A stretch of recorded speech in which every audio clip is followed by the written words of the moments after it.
Hello friends, welcome to Tech Creations. कैसे हो आप सब? मुझे उम्मीद है आप सब अच्छे होंगे। तो आज के इस एपिसोड में मैं करने जा रहा हूँ स्पेक्ट्रम पब्लिकेशन की अ brief history of modern India book का रिव्यू।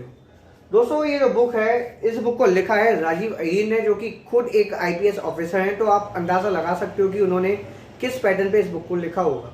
वैसे मैं बात करूँ इस बुक की यूजेबिलिटी की, तो अगर आप सिविल सर्विस एग्जामिनेशन की तैयारी कर रहे हो, चाहे आप स्टेट लेवल पे कर रहे हो या फिर नेशनल लेवल पे, तो इस बुक का कंटेंट आपके लिए यूजफुल साबित हो सकता है। 445 इस बुक की एमआरपी है, लेकिन डिस्काउंटेड प्राइस पर आप इसे चेकआउट कर सकते हो। डिस्क्रिप्शन में आपको बाय लिंक मिल जाएगी। 39 चैप्टर्स आपको इसमें कवर क्यों मिलते हैं, 8 अपेंडिसेस मिल जाते हैं और 10 यूनिट्स में ये बुक डिवाइडेड है। इस बुक में आपको यूरोपियंस के एडवेंट से लेकर जब तक इंडिया आज़ाद नहीं हो गया और आफ्टर इंडिपेंडेंस इंडिया में क्या क्या चेंजेस आए, वो सब आपको इसमें कवर किया मिल जाएगा। अगर आप civil service point of view से देखो तो मॉडर्न इंडियन हिस्ट्री काफी इंपॉर्टेंट रहती है। काफी ज्यादा क्वेश्चंस बनते हैं इस टॉपिक से, इसीलिए इंपॉर्टेंट हो जाता है कि हम मॉडर्न इंडियन हिस्ट्री और इंडियन नेशनल मूवमेंट पे थोड़ा ज्यादा ध्यान दें। तो आज की ये वीडियो आपके लिए इंपॉर्टेंट है, क्योंकि आप जानोगे कि स्पेक्ट्रम पब्लिकेशन की बुक कैसी रहती है मॉडर्न इंडियन हिस्ट्री के लिए। तो चलिए दोस्तों, वीडियो को शुरू करते हैं और करते हैं इस बुक के कंटेंट का रिव्यू कम एनालिसिस।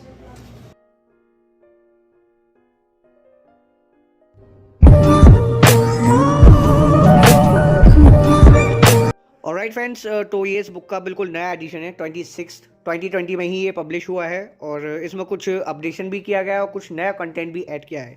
तो चलिए चलते हैं इस बुक के टेबल ऑफ कंटेंट्स पर, पता करते हैं कि कौन कौन से चैप्टर्स इसमें हमको कवर क्यों मिलते हैं और वो कौन कौन से टॉपिक्स हैं जो इस बुक में शामिल हैं।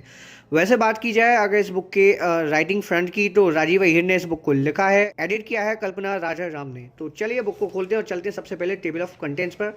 तो ये आ जाता है कंटेंट्स। यूनिट 1 है इसमें सोर्सेज एंड अप्रोचेस, जिसमें पहला चैप्टर आपको मिलेगा sources for the history of modern India. Second है major approaches to the history of modern India. फिर सेकंड यूनिट स्टार्ट हो जाती है, जिसमें आपको advent of Europeans and consolidation of British power in India के चैप्टर्स मिलेंगे। जैसे ये चैप्टर 3 है, advent of the Europeans in India. Chapter 4 India on the way of British conquest. And fifth chapter जो इस यूनिट का है, expansion and consolidation of British power in India. फिर चैप्टर 6 आपको इसमें जो मिलेगा वो यूनिट 3 में मिलेगा। यूनिट 3 है rising resentment against company rule, जिसमें चैप्टर 6 है people's resistance against British before 1857। फिर द रिवॉल्ट ऑफ 1857, जो कि एक काफ़ी क्रूशल टॉपिक है। ये यूनिट 4 है reform movements. Chapter 8 socio religious reform movements, gender features. फिर chapter 9 a general survey of socio culture reform movements and the leaders. फिर यूनिट 5 है द स्ट्रगल बिगिंस, जिसमें आपको चैप्टर 10 मिलेगा beginning of modern nationalism in India. 11 chapter है Indian National Congress foundation and the moderate phase. तो लगभग सभी topics आपको मिल जाएंगे मॉडर्न इंडियन हिस्ट्री के। टोटल 8 अपेंडिसेस इसमें शामिल हैं। पहला है personalities associated with specific movements. Second governors general and viceroys of India. Third Indian National Congress annual sessions.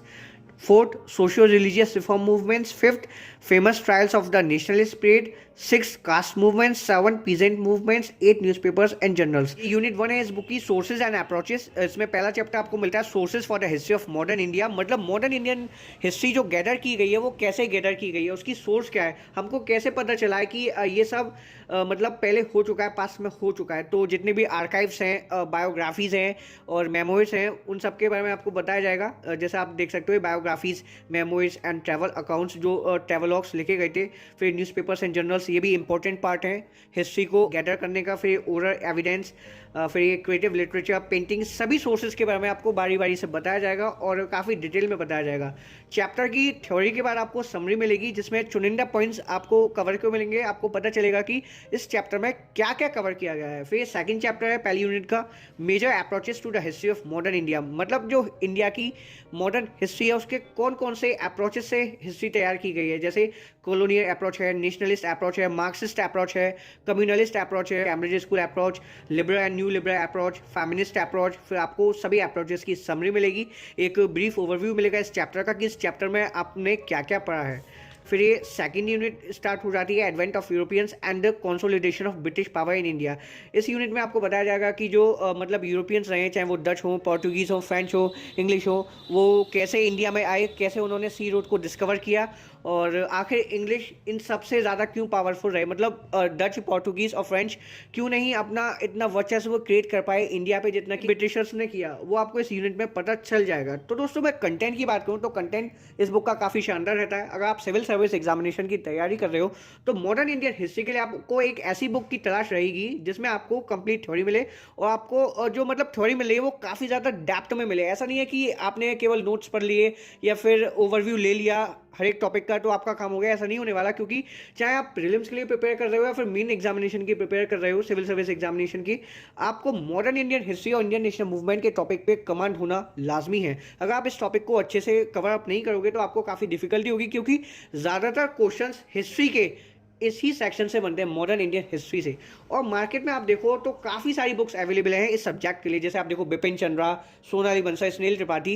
लेकिन पर्सनली मैं आपको यही रिकमेंड करूँगा कि आप सोनाली बंसल या फिर ये जो बुक है स्पेक्ट्रम पब्लिकेशन की, इन दोनों में से किसी एक बुक को बाय करें। अब सवाल ये आ जाता है कि इन दोनों में से आपको कौन सी बुक बाय करनी चाहिए।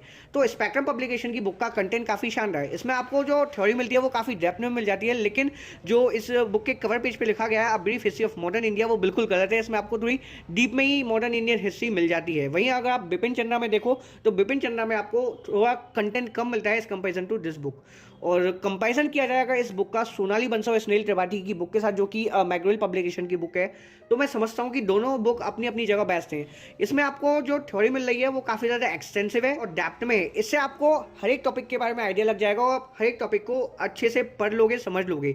वहीं आप सोनाली बंसल और स्नेल त्रिपाठी की बुक में देखो तो उसमें भी आपको सभी टॉपिक्स कवर के मिल जाते हैं। उस बुक की खास बात यह है कि हर एक चैप्टर के बाद या फिर हर एक यूनिट के बाद आपको क्वेश्चंस मिल जाते हैं for both prelims and mains. इस बुक में आपको किसी भी तरह के क्वेश्चंस नहीं मिलते। और एक और खास बात जो सोनाली बंसल की बुक में मुझको नजर आती है वो ये है कि उसमें कुछ फिगर्स, इमेजेस और इलस्ट्रेशंस मिल जाती हैं जो इस बुक में कंप्लीटली मिसिंग है। इस बेसिस पे कंपैरिजन किया जाए दोनों बुक्स का तो सोनाली बंसल की बुक इस बुक से ज्यादा बेहतर बैठती है। लेकिन अगर आपके पास समय है, आप रीडिंग में विश्वास रखते हो, आप एक अच्छे रीडर हो, तो मैं आपको यही सजेस्ट करूंगा कि आप स्पेक्ट्रम पब्लिकेशन की इस बुक को पढ़ो। आपको काफी कुछ पता चल जाएगा मॉडर्न इंडियन हिस्ट्री के बारे में। और बात रही बिपिन चंद्रा की, तो मैं आपको बिपिन चंद्रा बिल्कुल रिकमेंड नहीं करूंगा, ये मेरा पर्सनल ओपिनियन है, क्योंकि वो बुक 22 तो है ही, लेकिन उसमें इतने अच्छे से कंटेंट कवर नहीं किया गया जितना कि आपको स्पेक्ट्रम या फिर सोनाली बंसल, स्नेल त्रिपाठी की बुक में मिल जाता है। ये 24 चैप्टर इस बुक का post war national scenario, 2 strands of national upsurge, change in governments attitude, फिर ये Congress election campaign and INA trials, ये 3 अपसर्जेस, विंटर ऑफ 1945-46, फिर evaluation of potential impact of the 3 upsurges on the way of cabinet mission plan.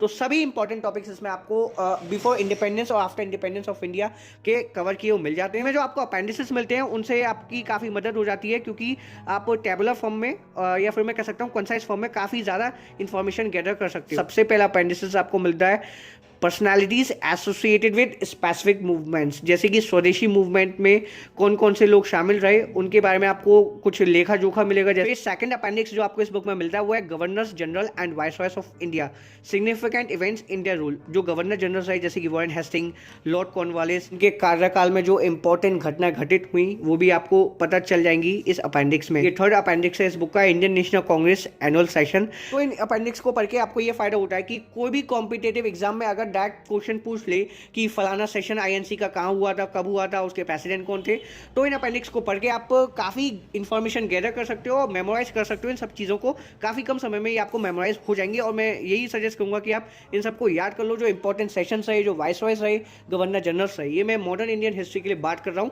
Direct question UPSC और state PSC पूछ लेते हैं examination में, तो अगर आप इन सबको मेमोराइज कर लोगे तो काफ़ी बेनिफिट रहेगा। तो दोस्तों मुझे उम्मीद है कि आपको इस बुक के कंटेंट के बारे में अच्छे से आइडिया लग गया होगा, आप जान गए होंगे कि ये बुक कैसी रहती है। अगर आपको किसी भी तरह की मदद मिली हो तो प्लीज़ एक लाइक कर दीजिएगा, दोस्तों के साथ शेयर कर दीजिएगा, ताकि वो भी जान जाए कि a brief history of modern India by Rajiv Ahir की बुक कैसी रहती है। तो फिलहाल वीडियो में इतना ही, चलिए मिलता हूँ नेक्स्ट एपिसोड में। Thank you for watching this video. Bye bye, Tata.